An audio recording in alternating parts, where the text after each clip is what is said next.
So this is uncovering insights to improve website performance, rapid fire examples. My name is Jim Thornton. I run a digital marketing and web design agency based in Philadelphia and the Philippines. This is our team that's been working on this project, which is been going on for a couple months for the team full time, and then has been a side project for mine in my free time for the last couple of years. It's been about 3 years that I've been, learning and working with Neo4j. So why this work? Like why Neo4j for improving websites? It's like improving websites is hard. There are a lot of disciplines that go into it.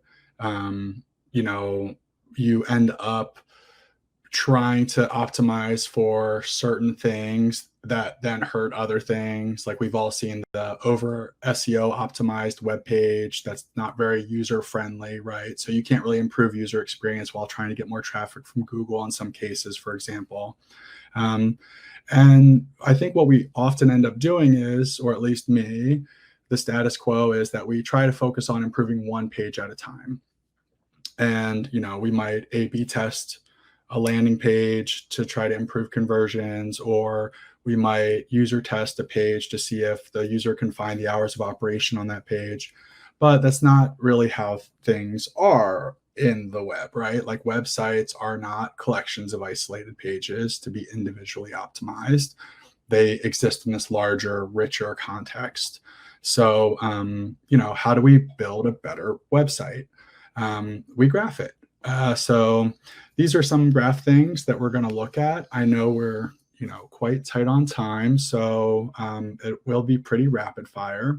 But we're going to just start with some examples of things that we can do loading a website into a graph database. I'll be showing in Neo4j desktop browser, and then also some tooling that we've created based on the GrandStack. And so, yeah, some initial audit planning. So we'll do some queries in Neo4j desktop. Then we'll look at the GrandStack UI that we have. And then hopefully we have enough time to look at something pretty neat, which is this graph bot that Jake's been working on. So let's get to it. Okay, forgive my messiness. So let's take a look at just like an example of the model here.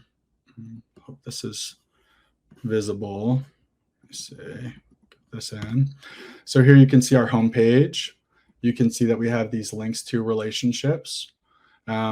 This looks like the home page here is linking, the anchor text is inbound found, and there's a link in the footer to inbound found, which is probably from this page back to the home page. We can see it's also linked in the header. So you can just sort of see we're mapping hyperlinks in here. And then we're also mapping in some, keyword extraction of pages, some topic modeling using BERT, a language model.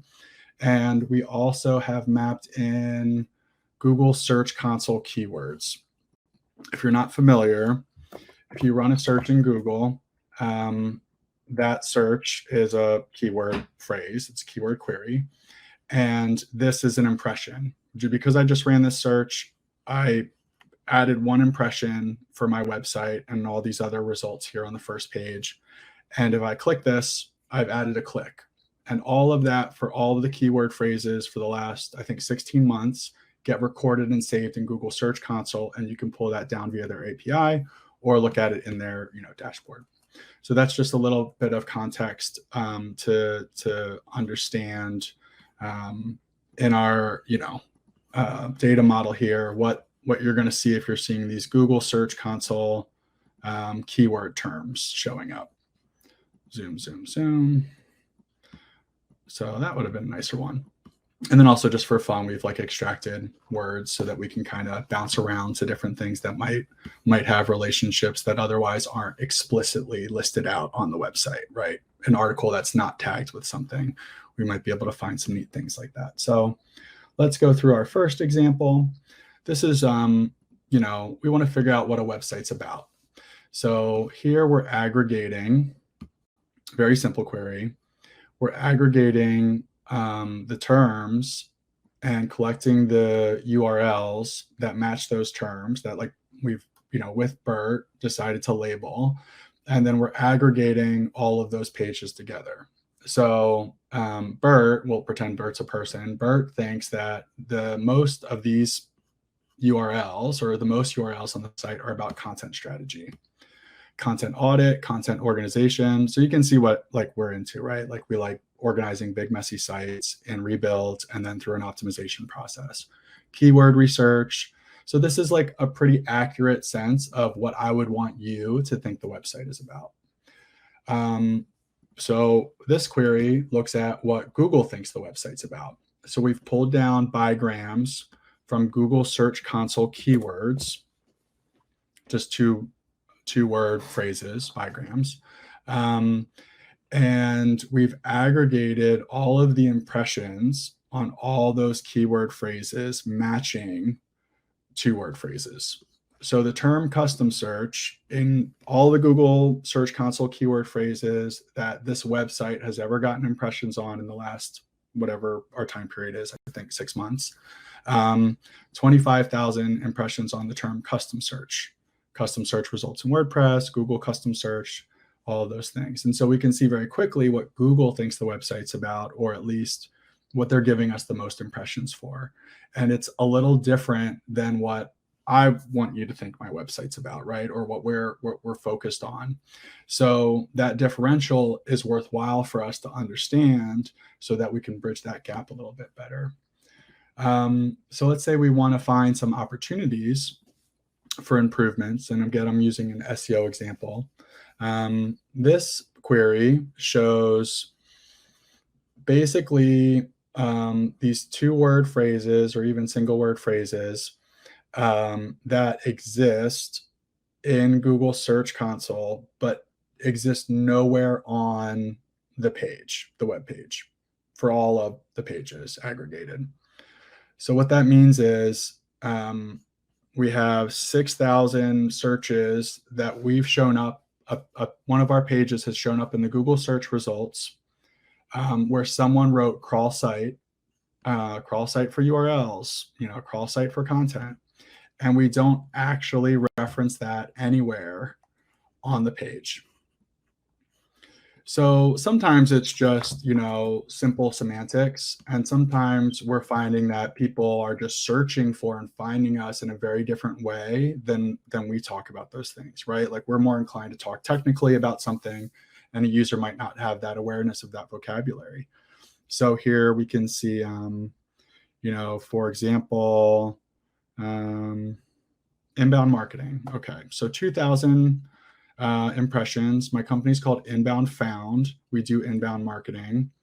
Interestingly, inbound marketing is listed nowhere on our homepage. So you would think that we would list like our primary service that we're offering, right? Or the category of services that we're offering on our homepage, and we don't. So that's a worthwhile opportunity for us to capitalize on. Google already knows our site's about that, even though we don't say it, but we can drive it home for them, and maybe they'll have more confidence to rank us higher in those search results pages, ultimately giving us more visibility on the types of terms we care about. So, oh my gosh, 306. All right, so let's switch over into here. So this probably looks familiar. We can just see a list of URLs, our in links and out links for those URLs. We can start doing some link analyses. So let's say we want to make sure that we're not removing important pages when we're rebuilding a website. You've got an old site, it's got 10,000 pages. Stakeholders want it to be just 1,000 pages. It's completely unmanageable. They want to get rid of a lot of stuff. Let's make sure we don't get rid of the important things. So this is like very simple graph algorithm stuff. We can look at betweenness. What are our most influential pages from the standpoint of, betweenness as, how do you explain betweenness? Nodes in a network that, if removed, would be the most disruptive to that network. So they're the bridges between different sections of the site, the way that we're thinking about it.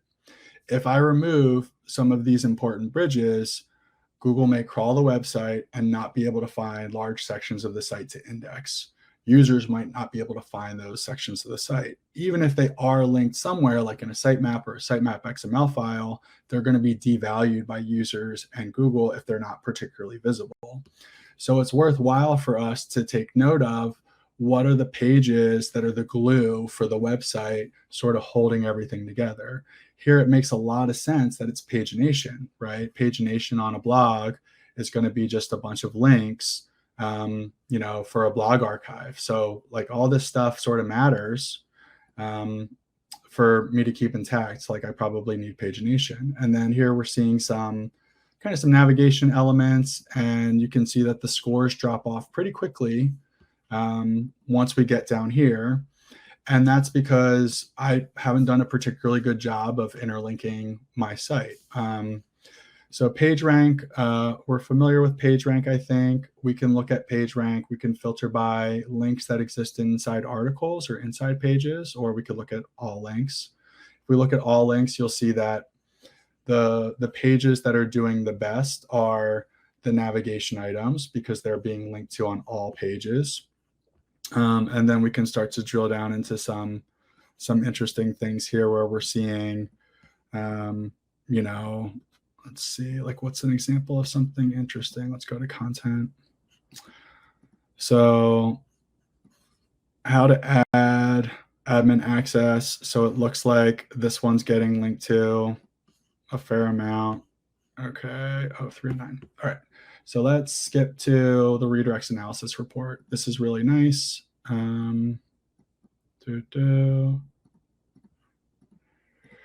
So let's say you have a new website and you want to see, did we implement redirects properly? The big green nodes, green means they were implemented properly and there's no issues. You can see that these are the old URLs and the new URLs. These outlier nodes show that there are redirect chains that exist that should probably get fixed. So this old URL is linking to this URL is linking to an old URL instead of the new one on the page. That should get updated. And we can also size up based on traffic to see, okay, the old URLs that are the biggest, that had the most traffic, at least those are accounted for. And the little red ones, they don't matter too much. We don't have to worry about them. They're just going to be 404s. It's not a big deal. And we can also kind of drill down into these yellow ones, and yellow represents problematic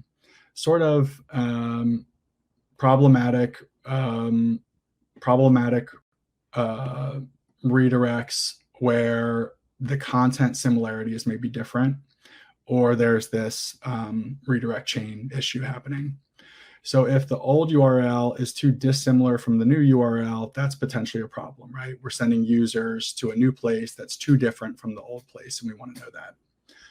All right, so that's our rapid fire pages. I don't think I have more time, but this GraphBot LangChain work that Jake's been doing is really interesting. He's chained this together, some inspiration from GraphGPT, where we've looked at Varun Shenoy's prompt engineering to sort of tell, to tell GPT-4 that we want things returned in a certain format.